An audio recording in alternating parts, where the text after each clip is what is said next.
श्री स्वामी समर्थ. नमस्कार मित्रांनो, आजच्या व्हिडिओमध्ये आपण पाहणार आहोत श्री स्वामी समर्थ यांचे काही उपदेश. आपल्या चॅनलवरती स्वामी समर्थ यांचे नवनवीन उपदेश रोजच प्रसारित होत असतात, तरी सर्वांनी आपल्या चॅनलला एकदा लाईक आणि सबस्क्राईब करायचं आहे. यामुळे आमचे नवनवीन अपडेट तुमच्यापर्यंत नेहमी पोहोचत राहतील. तुम्ही जर स्वामी भक्त असाल तर निश्चितच आपल्या चॅनलला सबस्क्राईब करून घ्या. श्री स्वामी समर्थ. बाळा, आज मी तुझ्या प्रत्येक इच्छेला मार्ग दाखवणार आहे. तुझ्या प्रत्येक कर्माचे फळ आज मी तुला देणार आहे. तुझ्या प्रत्येक कर्माला आज कसं फळ मिळतं ते तू आज बघ. तू इतके दिवस जे कष्ट केलेस, माझी भक्ती केलीस, नेहमी सत्य आणि चांगल्या मार्गाने वागलास, तुझ्या या कर्माचे फळ आज तुला देण्याची दिवस नक्कीच जवळ आलेला आहे. तू संयम ठेव आणि परमात्माच्या या भक्तिमार्गातनं आपल्याला कधीच दूर करू नको. तुझा हा भक्तिमार्ग आणि सत्यनिष्ठेचा मार्ग नेहमीच इतर लोकांनासुद्धा प्रेरणादायक ठरणार आहे. बाळा, आज मी तुला जे शक्य होईल ती तुझी इच्छा आहे ते नक्कीच पूर्ण करणार आहे. कारण की परमेश्वर हा कधीच आपल्या भक्तांवरती अन्याय करत नाही. नेहमी म्हणतात, भगवान के घर देर है अंधेर नाही. त्याप्रमाणे तुला निश्चितच माहिती आहे तुझ्या कर्माचे फळ मी तुला एक दिवस देणार आहे आणि त्या आशेनेच तू आज भक्ती करत आहेस. तू सत्याने वागत आहेस. तुझा हा सत्यनिष्ठपणा मला नेहमीच आनंददायी करतो. बाळा, आज कित्येक लोक हे दुर्मार्गाने, वाईट मार्गाने जात आहेत, पण तू नेहमी चांगला आणि सत्य मार्ग स्वीकारला आहेस. तुझ्या या मार्गामध्ये तुला अनेक वेळा काटे आले, अडचणी आल्या, अनेक समस्या आल्या. त्या समस्येवरती नेहमी तू मार्ग काढत राहिला आहेस. तुला माहिती आहे मी तुझ्या पाठीशी आहे. तुला येणाऱ्या प्रत्येक अडचणी ह्या माझ्या अडचणी आहेत. बाळा, स्वामींच्या अडचणी, स्वामी तुझ्या प्रत्येक अडचणी सोडवण्यासाठी नेहमी तत्पर असतात. तू फक्त तुझी सत्यनिष्ठेचा मार्ग सोडू नको. सत्यानं वाग आणि स्वामी भक्तीमध्ये स्वतःला भक्तिमय स्वरूपामध्ये भिजवून घे. तुला वाईट विचारांना तू चालना देऊ नको. तुझ्या मनामध्ये असंख्य वाईट विचारसुद्धा येत असतील, पण तू जे कंट्रोल करून श्री स्वामी समर्थ यांचे विचार तुझ्या मनामध्ये जोपासले आहेत, हे फक्त आणि फक्त स्वामी समर्थ यांचे भक्तच करू शकतात. कारण की सध्या कलियुग चालू आहे आणि कलीचा आतंक इतका आहे की या युगामध्ये भक्तिमय मार्ग हा एकच मार्ग आहे की तो तुम्हाला कलीच्या कलशापासून वाचवू शकतो, कलीच्या वशापासून तुम्हाला वाचवू शकतो. कारण की इथं फक्त आणि फक्त कलीचं युग जसं जसं संपत येईल तसा कलीचा आतंक वाढणार आहे. पापकर्म वाढणार आहे आणि शेवटी महाप्रलय होणार आहे. महाप्रलय झाल्यानंतर पुन्हा सुरुवातीपासूनच हे जग निर्मिती होणार आहे. कारण की हे जे चक्र आहे हे निरंतर फिरत राहतं. युगामागून युग येत असतात आणि हे पुढं हे चक्र जात असतं. त्याप्रमाणे तुलासुद्धा तुझ्या आयुष्यामध्ये दुःख आणि समस्यांचं चक्र येणार आहे, अडचणी येणार आहेत, पण तुला त्यावरती मात करून पुढं जायचं आहे आणि हे चक्र कायमस्वरूपी फिरत ठेवायचं आहे. कारण की माणसाला सुख दुःख हे नेहमी येतच असतात, पण त्यातून मार्ग काढून आपल्याला पुढं जाणं ही आपली जबाबदारी आहे. हा मनुष्य धर्म आहे. जर तुमचे ध्येय हे नीट असेल, तुमचे ध्येय हे मनामध्ये रुजलेले असेल, तुम्ही तुमच्या ध्येयावरती लक्ष केंद्रित केले असेल, तर तुम्हाला किती जरी अडचणी आल्या तरी त्या अडचणी नेहमी मी दूर करेन. तुमचे ध्येय तितकेच तळमळतेनं तुम्ही साध्य करण्यासाठी तुमच्या मनामध्ये प्रखर इच्छाशक्ती झाली पाहिजे. ते तुम्ही स्वतः तयार करू शकता. यश हे नेहमी प्रयत्न केल्यामुळंच मिळतं. तुमचे प्रयत्न हे अपाट असले पाहिजे. तुमचा ध्येय आणि ध्यास हा फक्त यश मिळवण्यासाठीच असला पाहिजे. एखाद्या गोष्टीची तुम्ही जर जिद्द केली तर ती तुम्हाला मिळेपर्यंत तुम्ही शांत बसू नये. त्याचप्रमाणे तुम्ही नेहमी गरजेच्या व्यक्तींना मदत करा, गरजूवंतांना मदत करा. यामुळं तुमचा पुण्याचा कोटा नेहमीच वाढेल. गरजूवंतांना मदत केल्यामुळं त्यांचे आशीर्वाद तुम्हाला प्राप्त होतील आणि निश्चितच त्याचा फायदा तुम्हाला होणार आहे. जेथे मान नाही, सन्मान नाही, अशा ठिकाणी तुम्ही कधीच जाऊ नका. जे लोक तुम्हाला घालून पालून बोलतात, तुम्हाला नेहमी खालीपणा दाखवतात, तुमचा नेहमी अपमान करतात, नेहमी तिरस्कार करतात, अशा लोकांच्या संगतीने किंवा जवळसुद्धा जाऊ नका. अशा लोकांना नेहमी तुमच्यापासून दूर ठेवा. कारण तिरस्कारी आणि हे असे स्वार्थी असणारे लोक नेहमीच तुमचा अपमान करणार आहेत, तुम्हाला त्रास देणार आहेत आणि यातून तुमचा भक्तिमय मार्ग हा विस्कटणार आहे. कारण की चांगल्या लोकांना हे असे वाईट लोक नेहमी त्रास देत असतात. त्यामुळं तुम्ही तुमचा भक्तीचा मार्ग सोडू नका, नेहमी चांगल्या लोकांसोबत राहा. जे लोक तुमचा मान सन्मान करतात, तुम्हाला चांगले 4 उपदेश देतात, तुमचं वाईट होत असेल तर तुम्हाला मदत करतात, तुमच्या वाईट काळामध्ये तुम्हाला मदत करतात, अशा लोकांच्या संगतीनं जा. अशा लोकांना मदत करा जे तुमच्या मदतीची ज्यांना जाणीव आहे, ज्यांना खरंच मदतीची गरज आहे, अशा लोकांना मदत करा. स्वार्थी लोकांना मदत करू नका, स्वार्थी लोकांच्या जवळ जाऊ नका. जे तुमचा तिरस्कार करतात त्यांची संगत करू नका. जे तुम्हाला अपमानित करतात त्यांच्याशी बोलू नका. कारण की जे तुमचा मान सन्मानच करू शकत नाही तर ते तुमच्या यश किंवा तुम्ही चांगलं व्हावं, मोठं व्हावं अशी त्यांच्या मनामध्ये इच्छा कधीच नसणार आहे. कारण की ते तुमचा नेहमी तिरस्कार करत राहणार आहे. तुमचे चांगले दिवस आले तरी ते तुम्हाला तिरस्कार करून तुमचे वाईट दिवस कसे येतील हेच ते लोक पाहणार आहेत. त्यामुळं नेहमी त्यांच्यापासून दूर राहिलेलंच बरं. नेहमी आनंदित राहा. आनंद हा पैशाने विकत घेता येत नाही. त्यामुळं जेवढं शक्य होईल तेवढं आनंदी राहण्याचा प्रयत्न करा. तुम्ही सत्यनिष्ठेने वागलात, चांगल्या लोकांशी राहिलात, सोबत राहिलात तर तुम्ही नेहमी आनंदित राहाल.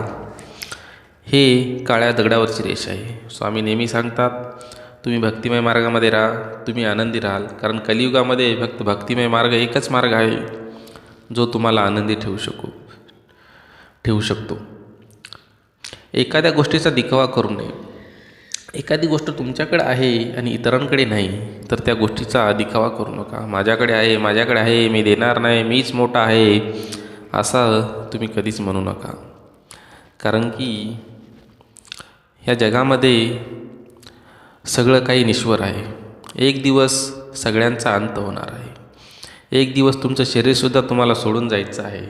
ही काळ्या दगडावरची रेष आहे हे तुम्हाला माहिती आहे. मृत्यू हा अटळ आहे, जन्म हा अटळ आहे.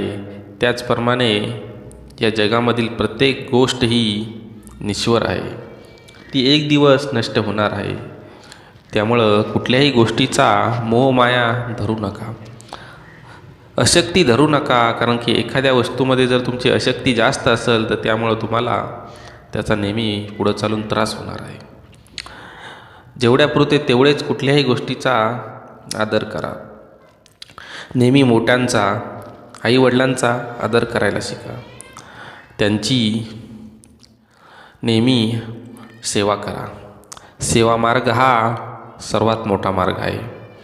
एक प्रथा तुम्ही भगवंताची सेवा जरी तुम्ही टाळली आणि आईवडिलांची सेवा केली तर यातच पुण्य महान आहे.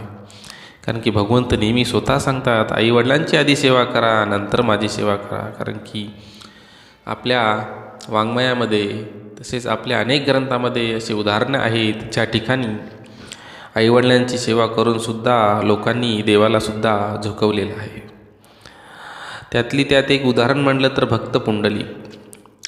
विठ्ठलरायाचे जे भक्त होते त्यांनी आपल्या आईवडिलांची अप्रतिम अशी सेवा केली.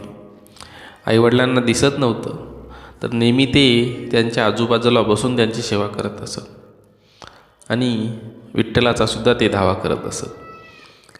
त्यांच्या या भक्तीला प्रसन्न होऊन भगवान विठ्ठलाने त्यांना दर्शन देण्याचे ठरवले आणि त्यांची परीक्षासुद्धा पाहण्याचे ठरवले.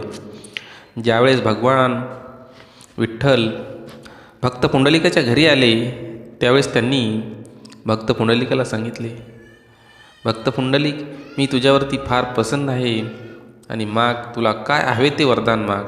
त्यावेळेस त्यांनी सांगितले की मला काही नको, मला फक्त सुख आणि समृद्धी द्या. तेव्हा भक्त पुंडलिकांनी त्यांच्याजवळ एकच खंत व्यक्त केली की देवा, माझे आई वडील आत्ता सध्या गाढ झोपेमध्ये आहेत आणि त्यांना मी इथून जर मी उठलो, मी त्यांचे पाय चेपत आहे तर त्यांना जाग येईल आणि त्यांचा निद्रानाश होईल, यामुळे त्यांना कष्ट होईल. तर मी आता तुला बसण्यासाठी काही आसन देऊ शकत नाही. तेव्हा माझ्याजवळ एक वीट आहे आणि ती वीट मी तुझ्यासमोर फेकतो आहे. कृपया या विटेचा स्वीकार करून तुम्ही विटेवरती उभं राहावं. भगवान विठ्ठलाने त्यांची ही इच्छा मान्य केली आणि ते स्वतः विटेवरती उभे राहिले. आणि त्यानंतर त्यांनी सांगितलं, भक्त पुंडलिका, माग, तुला हवं ते वरदान माग. त्यावेळेस भगवान पुंडलिकाने त्यांना सांगितलं, भगवंता, तू ज्याप्रमाणे आता ह्या विटेवरती उभा आहेस त्याप्रमाणे तू 28 युगापर्यंत या विटेवरती उभं राहावं, हीच माझी इच्छा आहे. आणि तू अखंड जे भक्तिमय वारकरी संप्रदाय आहे त्यांची तू सेवा करावीस, त्यांच्या तू इच्छा पूर्ण कराव्यात, ही माझी इच्छा आहे. बघा, भक्तीचं हे किती उदाहरण आहे की आईवडिलांची सेवा केल्यामुळं भक्त पुंडलिकाला साक्षात विठ्ठल भगवान विष्णूंचे अवतार यांचं दर्शन झालं. त्यांच्या दर्शनानं ते धन्य झाले, त्यांना स्वर्गाची प्राप्ती झाली. हे महान, हे त्यांनी फक्त आईवडिलांची भक्ती केली यामुळं त्यांना संपादन झालं. पुढं ते विठ्ठल भक्त म्हणूनसुद्धा नावारूपास आले, पण सुरुवातीला त्यांनी भक्ती तर आईवडिलांचीच केली होती. आईवडिलांच्या भक्तीमध्ये किती ताकद आहे. पण सध्याचं युग हे कलियुग आहे. या ठिकाणी माणसांवरती प्रेम करणं हे लोकांना सध्या जमत नाही. लोक सध्या जे कुटुंब आहे त्या कुटुंबापासून लांब जात आहेत. विभक्त कुटुंब पद्धती लोकांना आवडत आहे. नवरा बायको मुलं एवढंच त्यांना हवं आहे. आईवडिलांना ते लांब लोटत आहेत. 2 भाऊ असतील तर तो म्हणतो तू आईवडिलांना सांभाळ, तो म्हणतो नाही तू सांभाळ. यामध्येच कलश निर्माण होत आहे, वाद निर्माण होत आहेत. आणि हे कलियुग, कलीचं युग या ठिकाणी नक्कीच सार्थ होत आहे. कलीचा जो हेतू आहे तो निश्चितच सार्थक होत आहे. आणि भावाभावात भांडणं होत आहेत, नवरा बायकोमध्ये सुद्धा भांडण होत आहे. हे सध्या कलीचं युग आहे आणि कलीचा हा आतंक असाच वाढत जाणार आहे. त्यामुळं तुम्ही नेहमी भक्तिमार्गामध्ये राहा. भक्तीच्या अप्रतिम अशा कार्यसिद्धीपर्यंत तुम्ही नक्कीच जाल, ही स्वामींना आशा आहे. स्वामी नेहमी सांगतात, बाळांनो, चांगले कर्म करा, चांगल्या मार्गाने वागा. भगवंत ईश्वर तुम्हाला नेहमीच मदत करणार आहे. तुमच्या प्रत्येक इच्छेंना तो नेहमीच साथ घालणार आहे. तुमच्या प्रत्येक इच्छेसाठी तो नेहमीच तत्पर राहणार आहे. त्यामुळं तुम्ही नेहमी चांगलं वागा, चांगलं राहा, चांगल्या पद्धतीने बोला. बोलणेसुद्धा तुमचे कटू नसू नये. समोरच्याला बोलण्यातनं काही अहंकार जाणवला नाही पाहिजे, अशा पद्धतीने बोला. मनाची शक्ती ओळखा. तुमच्या मनाची शक्ती ही सर्वोत्तम शक्ती आहे. मनाला इतके तयार करा की कुठलीही गोष्ट करण्यासाठी तुम्हाला मनाची शक्ती ही अतिशय महत्त्वाची आहे. तुम्ही अहंकार सोडा. अहंकार सोडला तर तुम्हाला अजूनच जास्त भगवंताच्या जवळ जाण्यास मदत होईल. संयमाने राहा. नेहमी संयम बाळगावा. यश मिळवण्यासाठी उशीर झाला तर नाराज होऊ नका, कारण यश हे एक दिवस तुम्हाला मिळणार आहे. त्या ठिकाणी उशीर होऊ शकतो, कारण की भगवंत हा आपल्याला आपल्या कर्माप्रमाणे फळ देत असतो. तुम्ही आनंद विकत घेण्यासाठी पैसे मोजले तर आनंद तुम्हाला कधीच मिळणार नाही, कारण पैशाने आनंद कधीच विकत घेता येत नाही. त्यामुळं तुम्ही पैशाचा हेवा किंवा पैशाचा मोठेपणा हा दाखवू नका. देवावर नेहमी प्रेम करत राहा. कुठल्याही गोष्टीचा दिखावा करू नका. आपलेच लोक आपला पाय खेचत असतात. त्यामुळं अशा लोकांना ओळखा जे तुमच्यावरती प्रेम करत नाहीत, तुमचा पाय खेचण्याचा प्रयत्न करतात. अशा लोकांपासून नेहमी सावध राहा. नेहमी संघर्ष करत राहा. काही मिळवण्यासाठी तुम्हाला नेहमीच संघर्ष करावा लागणार आहे. त्यामुळं आपली संघर्षाची भूमिका नेहमी ठेवा. स्वार्थी लोकांवरती कधीच विश्वास ठेवू नका. स्वार्थी लोक हे फार भयंकर असतात, जे स्वतःचा स्वार्थासाठी कुठल्याही स्तराला जाऊ शकतात. त्यामुळे स्वार्थी लोकांपासून नेहमी सावध राहा. जेथे मान सन्मान नाही अशा ठिकाणी तुम्ही कधीच जाऊ नका. तुम्हाला मानच नाही, सन्मान नाही, तर अशा लोकांकडे जायचंच कशाला आपल्याला. चांगल्या लोकांकडे जाऊया, चांगल्या लोकांसोबत राहूयात, चांगल्या लोकांची संगती करूयात आणि नेहमी अहंकाराला आपल्यापासून दूर ठेवूया. वाईट विचार आपल्यापासून दूर ठेवूया. चांगले विचार आपण जोपासूया. असेच आपल्या चॅनलवरती नवनवीन स्वामींचे कोट हे आपण टाकत असतो. स्वामींचे विचार अपलोड करत असतो. स्वामींचे विचार आपल्याला हे नेहमीच प्रेरणादायी ठरतात. त्यामुळं आपल्या चॅनलला एकदा लाईक आणि सबस्क्राईब करा. तसेच स्वामींचे इतर व्हिडिओ पण आपल्या चॅनलवरती उपदेशांचे उपलब्ध आहेत. ते तुम्ही नक्कीच जाऊन पहा. त्यासाठी एकदा चॅनलला नक्कीच विजिट करा किंवा चॅनलला लाईक आणि सबस्क्राईब करून ठेवा. यामुळं आमचे नवनवीन व्हिडिओ तुम्हाला नेहमीच दिसत राहतील. धन्यवाद.